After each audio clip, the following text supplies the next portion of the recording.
এটা হলো মানবের প্রবেশপথ। কিছুক্ষণ আগে যে পরিমাণে বৃষ্টি হয়েছে, বৃষ্টিতে ভিজে এই মিয়ামি এসএসের আমি যে কোম্পানির চাকরি করি সেই কোম্পানির প্রোডাক্ট এই মানাবির কোথায় জানি ভাই স্টোরে দিয়ে আসলাম।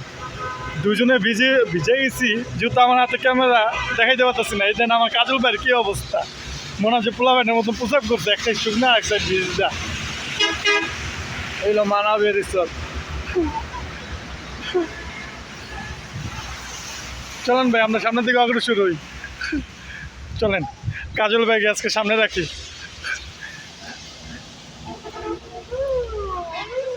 কাজল ভাই অনেক, আপনি তো এই ফার্স্ট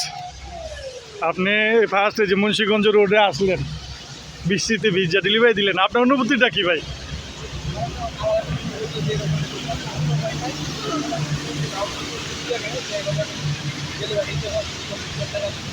সেই জন্য আল্লাহ কাছে শুক্রিয়া জানি, এই তো নাকি?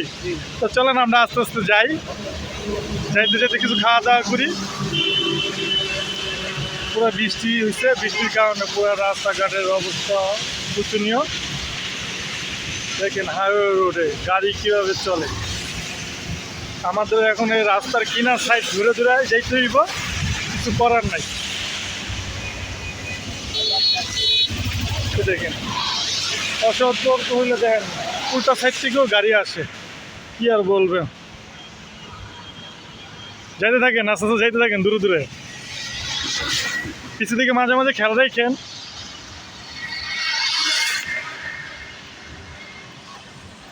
গাড়িগুলা যে দ্রুত চালায় সবার দিকে সময় চালানো উচিত, যদি এই সমস্ত রাস্তা পিছুর দিকেও চালানো উচিত।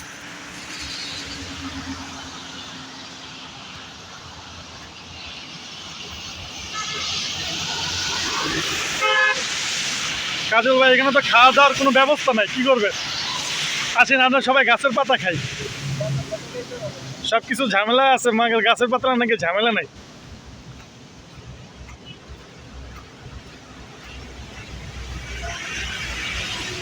কাজল ভাই বিয়ে করবেন কবে ভাই? সামনের দিকে খেয়াল রাখেন নেই ভাই, বিয়ের সময় কেমন তো দাওয়াত দিবেন? সবাই তো এরকম বলে, পরে কয় যে ভাই আমি যাইতেছি আপনি আসেন। আচ্ছা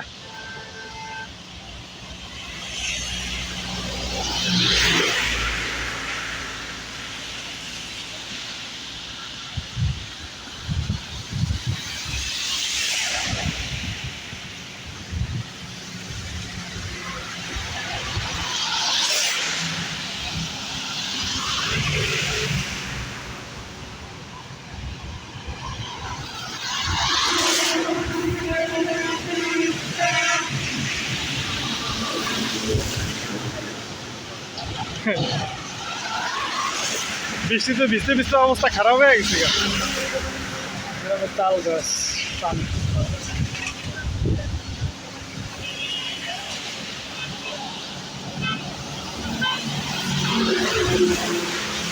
পুরো মেরে দিল না, আমাদেরকে তো অপমানিত করলো ওই যে গাড়িওয়ালায়,